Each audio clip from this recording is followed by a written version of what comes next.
تحبون المال حبا جما. Sheikh Kabu Rure orukwebembera obusalamu omucyange kya Kabale yayorekangu tikirungi okureba abasalamu nkabaza hambuki hamwe n'okuteera izina ribi eddiini y'obusalamu.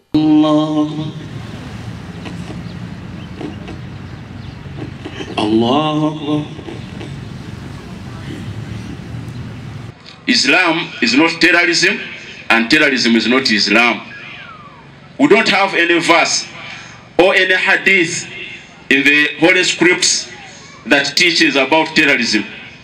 Islam is a peaceful religion. Ogu nagirango mu nshomesa ey'obusalamu tarimu ekirikubikiriza okuza mu bikorwa by'obuzahambuki. Bira okushesheshaga abantu mu Busiramu. Nabi Muhammad sallallahu alaihi wasallam yatuzibira okushesheshaga abantu nangwa no kunyaga ebintu byabo. To the extent that even if we are in a war, Islam tells us not to kill the women, not to kill the children, not to kill the disabled, not to kill the animals. And actually, it even teaches us to provide water. About a degree in Sharia law, Kadishomera Saudia, a Ibara Jaunio, Bessia terrorism. A Miaka Mazi and Richard Saudia, think I am Bagano Muntu, Ninga Korea attack Iona terrorism. Which means Obusiramu kubushoma tikushoma terrorism. Echakabi tiali verse mu Quran linga ekigambo kya Muhammad sallallahu alaihi wasallam ninga ekigambo kyamwe kiragira ngu omusiramu yaboga notali musiramu amutulisizeho bomu amwite. In any case tialiho knowledge y'obusiramu yashomesa kora bomu.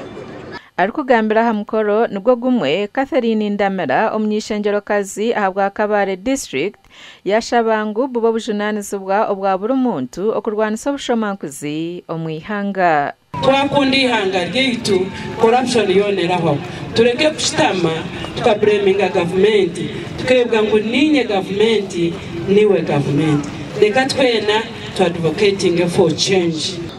Terrorism ti Busiramu, obusiramu terrorism. Islam is peace. Obusinji. Peace is Islam. But ukumura manyangu eshaho yemondi tekabura mu emonde mwe junzire. Tekabura omusiramu omwe ubaleta mu Muhammad ninga Kasim ninga Abdallah. Oraze kubasa kubari kutiri mu terrorism. Ogashanga yagire kiyakora so yakole kintu cyona kiri terroristic in nature tumujajinge nkomuntu tutamujajinga nk'edini. Allahu Akbar. Omugandi Sheikh Abdul Salam Mbogo kurugo muri Uganda muziri mu Supreme Council yashaba bazire okureka kucena abana babo.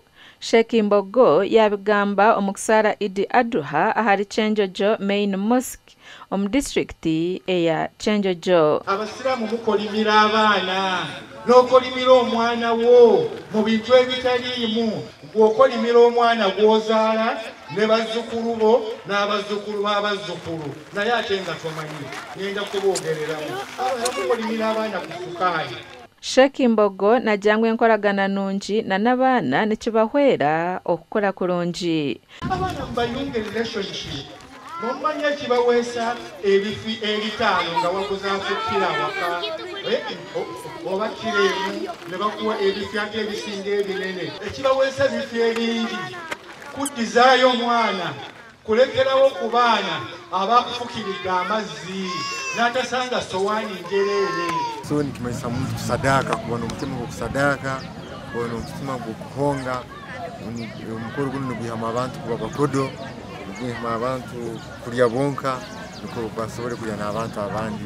Sheikh Jamada Musa chairman wa Chenjojo Main Mosque yasima abebembezi abarukushajiko busalamu. Ngene nisima na abeheireyo abesimbire abatumanyirire nteneito abasiramu bino gwetagwa rundi baina haki yetu ombwebembezi gwabo.